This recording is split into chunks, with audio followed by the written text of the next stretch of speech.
حكم قذر، عمل كل حاجه عشان يدي الاهلي الماتش. ضربتين جزاء ما اتحسبوش وعادي، جون مشكوك في صحته، وكل حاجه قذره. جون اللي دخل في الاهلي التاني اللي هو كان في ظهر التعادل على طول، الجون ده مشكوك في صحته، جون كارثه. وضربتين جزاء يا جماعه، مش ممكن يقول لك اصل احنا بناخد افريقيا. يعني احنا يا عم، طب احنا بيعملوا لنا مش عارف ايه في مصر، طب بيعملوا لنا مش عارف ايه في افريقيا.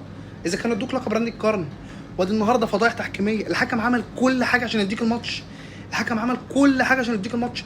لعيبتك اصلا المفروض نصها يطرد لما اتحسب عليك ضربه جزاء.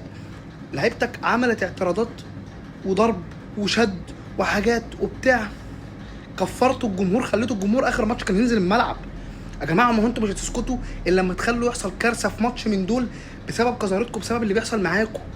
يا عم ما تكسب يا عم بمجهود، او ما انت ما تعرفش تلعب كوره ابدا، ما ينفعش تلعبها كوره، ما ينفعش